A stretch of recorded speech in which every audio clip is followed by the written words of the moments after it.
Chapter 11, Part 2. On another occasion, when I was making a trip from Augusta, Georgia, to Atlanta, being rather tired from much travel, I rode in a Pullman sleeper.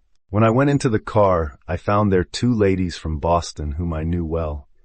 These good ladies were perfectly ignorant, it seems, of the customs of the South, and in the goodness of their hearts insisted that I take a seat with them in their section. After some hesitation, I consented.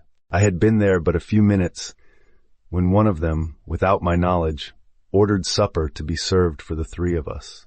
This embarrassed me still further. The car was full of Southern white men, most of whom had their eyes on our party. When I found that supper had been ordered, I tried to contrive some excuse that would permit me to leave the section, but the ladies insisted that I must eat with them. I finally settled back in my seat with a sigh and said to myself, I am in for it now, sure. To add further to the embarrassment of the situation, soon after the supper was placed on the table, one of the ladies remembered that she had in her satchel a special kind of tea which she wished served, and as she said she felt quite sure the porter did not know how to brew it properly, she insisted upon getting up and preparing and serving it herself.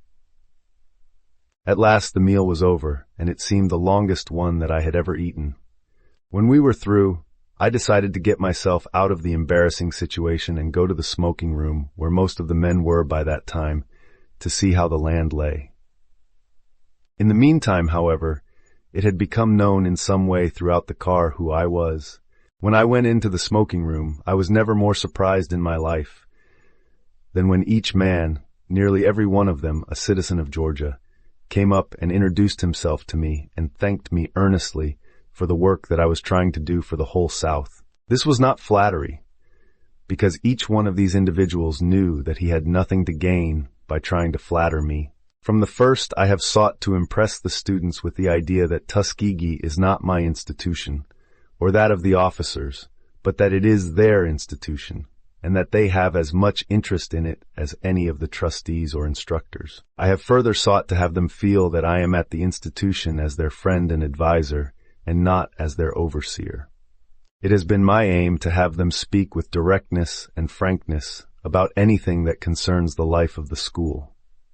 2 or 3 times a year, I ask the students to write me a letter criticizing or making complaints or suggestions about anything connected with the institution. When this is not done, I have them meet me in the chapel for a heart-to-heart talk about the conduct of the school. There are no meetings with our students that I enjoy more than these, and none are more helpful to me in planning for the future. These meetings, it seems to me, enable me to get at the very heart of all that concerns the school.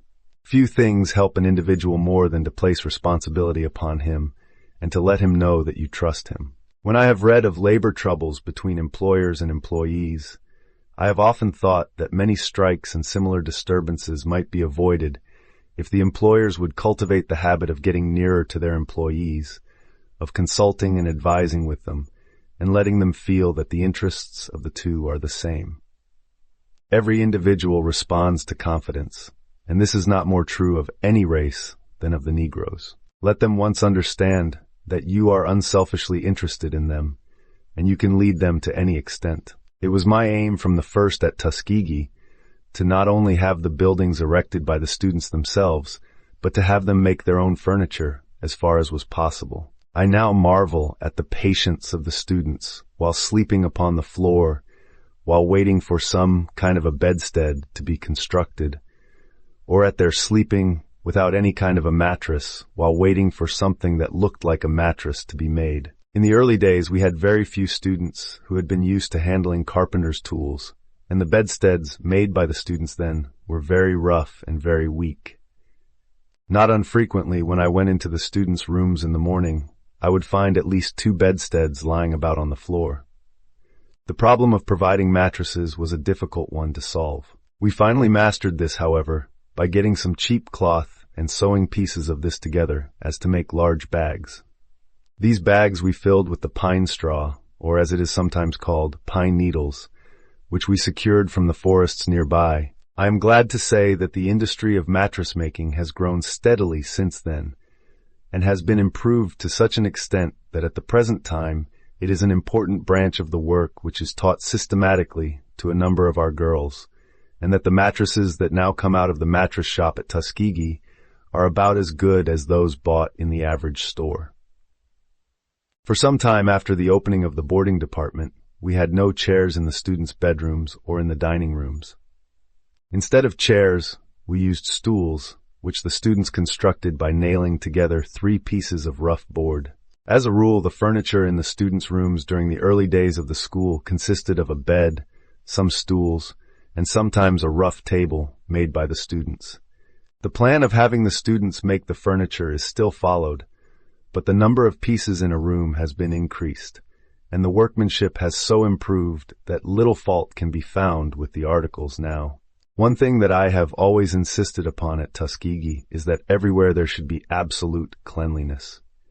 Over and over again, the students were reminded in those first years, and are reminded now, that people would excuse us for our poverty, for our lack of comforts and conveniences, but that they would not excuse us for dirt. Another thing that has been insisted upon at the school is the use of the toothbrush. The gospel of the toothbrush, as General Armstrong used to call it, is part of our creed at Tuskegee. No student is permitted to retain who does not keep and use a toothbrush. Several times in recent years, students have come to us who brought with them almost no other article except a toothbrush. They had heard from the lips of other students about our insisting upon the use of this, and so, to make a good impression, they brought at least a toothbrush with them. I remember that one morning, not long ago, I went with the lady principal on her usual morning tour of inspection of the girls' rooms. We found one room that contained 3 girls who had recently arrived at the school. When I asked them if they had toothbrushes, one of the girls replied, pointing to a brush, "Yes, sir, that is our brush. We bought it together yesterday." It did not take them long to learn a different lesson. It has been interesting to note the effect that the use of the toothbrush has had in bringing about a higher degree of civilization among the students. With few exceptions, I have noticed that if we can get a student to the point where, when the first or second toothbrush disappears, he of his own motion buys another, I have not been disappointed in the future of that individual. Absolute cleanliness of the body has been insisted upon from the first. The students have been taught to bathe as regularly as to take their meals. This lesson we began teaching before we had anything in the shape of a bathhouse. Most of the students came from plantation districts, and often we had to teach them how to sleep at night. That is, whether between the 2 sheets, after we got to the point where we could provide them 2 sheets, or under both of them. Naturally, I found it difficult to teach them to sleep between 2 sheets when we were able to supply but one. The importance of the use of the nightgown received the same attention. For a long time, one of the most difficult tasks was to teach the students that all the buttons were to be kept on their clothes, and that there must be no torn places or grease spots. This lesson, I am pleased to be able to say, has been so thoroughly learned and so faithfully handed down from year to year by one set of students to another, that often at the present time, when the students march out of the chapel in the evening and their dress is inspected, as it is every night, not one button is found to be missing.